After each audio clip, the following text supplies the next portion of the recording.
What's up, guys? Welcome back to another episode of the... today we got a spoiler-free big video for you guys. Spoiler-free video. We're just going to do a quick review of Avengers Endgame. Yes. Our small thoughts. We finally saw it. Finally. Small thoughts? I wouldn't say. I think big thoughts, right? We had a lot of thoughts about this. That's for our spoiler review. Yeah, so we'll have a spoiler-filled video where we go more in depth, but this one we just want to... We'll try our best not to give some spoilers away, but just your first thoughts, man. What did you think? I mean, it was a good movie. I really enjoyed it. I went in there already enjoying the movie, even though we, hadn't even really, because I'm not a huge Marvel this, Marvel that, right? But I came in with already an enjoyment in my face. I was ready to get down, sit down, watch the movie, spend 3 hours looking at the screen and seeing what everything was gonna happen. But I mean, in all honesty, it was a really good movie, and I really enjoyed it. Yeah, there was just flaws, but no movie's perfect, so whatever. Yeah, Carlos? I enjoyed everything about, for the most part, everything about that movie. There are small snippets in the movie that are constant throughout the movie, but I mean, the movie was probably one of the best superhero movies. I think it's definitely, for me right now, my favorite Marvel movie, in my opinion. It's something that a lot of people that I talked to, I haven't talked to them about it yet, but it made Infinity War seem kind of basic. Yeah. In my opinion, it made Infinity War. I saw Infinity War like 3-4 times. It's good. And it wasn't my favorite Marvel movie, but it made Infinity War. Infinity War was huge in the, what they had going on. Yeah, the scale, everything that was going on. And it made Infinity War seem so basic. I mean, maybe it's because it's been, a year later, but it's still, I mean, I look back and there's some movies that I can think about that are still so impactful. Like the first Avengers, Civil War. But this one just made Infinity War just... But it was a great movie. Great movie. I agree. I think it's to me, I see it as like a love letter that Marvel made to the fans. Like, there's so much fan service in the movie itself. Like, there's just so many things that you've been waiting to see your characters do, and they finally do it in this movie, and they're all doing it at the same time. Like, there's multiple scenes of like your favorite characters doing these things that are like iconic to them in the comics. Everything that was ever teased was done there. They finally, this is like the perfect closing of this Infinity Saga, right? Like, it's 21 movies building up to this one event, and I think it really lived up to the hype. It's exceeded expectations. You can see it's making a crap ton of money right now. A lot. Setting records. It's going to be number one. But definitely. It's, like I said, it's not a perfect film. There's concepts in the movie that just kind of fall short in terms of not really being explained too well, but they kind of stick with that comic book campiness where they really it's a comic book. They really don't have to explain the science and stuff behind anything happening. But in terms of like the character interactions and just the character development, watching your original OG 6 Avengers from the first Avengers and seeing how they are now in Endgame, they're night and day. Two completely different people now. Specifically talking about Cap and Tony, even Black Widow. She's come a long way in terms of how Hawkeye too. Hawkeye as well. They've all just sort of grown. Thor as well. I mean, wait till you see Thor. Jesus Christ. But it's come a long way. They've come a long way in terms of their character development, right? And some, not as powerful as the others have, but which you'll once you see the film, you see what we're talking about too specifically. But I think it's a perfect closeout for the movie. I felt it's the best closeout for the series. Exactly. I don't think I've seen a better closeout for any other series. I mean, even Harry Potter. Yeah, it felt right. Like, it felt good. I didn't feel like disserviced at the end. Like, I didn't feel like they left anything out. I didn't feel like not enough characters got screen time. I think they did the best they could. And then thinking about it as in this way is that this is a sequel to Infinity War. It's a 2-part movie. So there, like you said, there's nothing that didn't need to be in there because everybody else had, like, when they made this movie, they talked about the shared time in the first movie and the shared time in this movie, and it just worked out perfectly for everybody. Yeah, I mean, the story was really strong. Like I said, they fall short in how they explain what exactly is going on, and during the middle act and towards the end of the film, and sort of how they devise this plan. But it's a good story because of the characters, right? I think the character relationships at this point, of course, I mean, they're going to have strong relationships. It's been through 21 movies together. So you could really see that these guys are a family, right? They're not just this team of heroes. They're not just soldiers. They're a family, and they really like care about each other, and just the way they interact with one another is just 22 films later, right? Yeah, 22 definitely. films later, you feel like you're part of that. You know, you've been since the beginning, since Iron Man. So it's a ride you take along for 10 years, right? 11 years now. 11 I think it's going on 11 years this year, but and it's like it's the finale of all that stuff. Yeah, it's amazing, man. It's definitely Game of Thrones final season. Yeah, it's definitely including Game of Thrones. I mean, it's a big week for movies and TVs right now, but yeah, it's a cinematic like masterpiece. I think in terms of just what Kevin Feige did and where they started from with Iron Man in 2008. And just where it ended up, and it was just it was amazing. Like I said, it has its negative things, just like Carlos and Juan were saying in terms of like story not being. I mean, even the CGI.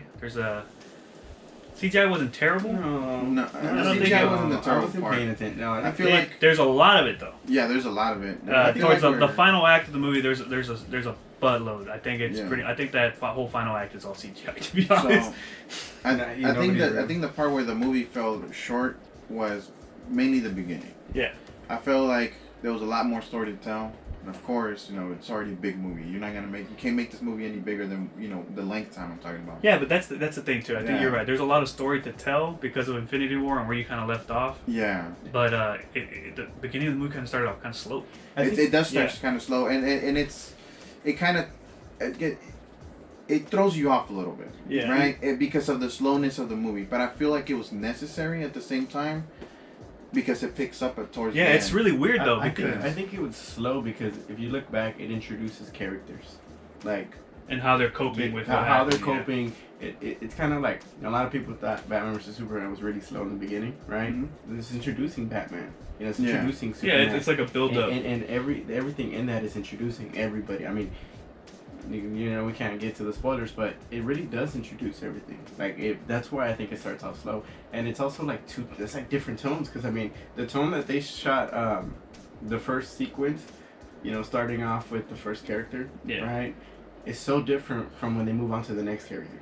It's so different, and that kind of like really slows everything down because, like I said, it's different tones. The first one had to be emotional. The first one was the most, it was the most emotional start because then you get to the next character and it's like they didn't go through an emotional, whiplash from what happened in Infinity War.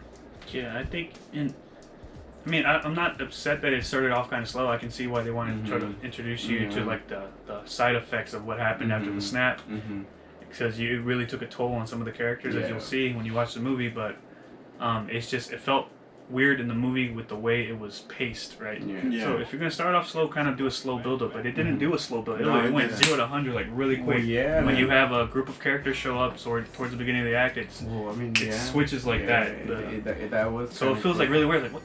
The guys were just mourning. Now they're back in the kick-ass mode, and it's just like. And then it goes back to slow. Yeah, and then it goes back to pick up, and then it starts. So like half of the movie is kind of slow. Like I said, there's nothing wrong with it because at the end it worked. Yeah, regardless, because did you feel the 3 hours? No, I really did not feel like. You didn't I mean, I felt it the next day though. I didn't check the time throughout the whole movie. No, I didn't either. But there was one part where I was like, I had to take a moment and just realize that I was in a movie theater. Because you kind of get so into the movie, you forget, and it's kind of fun. I think usually your mind is like, this is where a movie usually ends. Right? Yeah. So. No, so that's the thing. Like, don't get it confused with how we're saying. Like, it has parts where it's slow, but the entire movie is entertaining, right? Just because it's slow, it's like those parts where it kind of slows down. It's still very important to the story of like the build up and towards the final act. But so it all works together. Yeah, but, it's just good. The Russos, like you guys did a great job, man.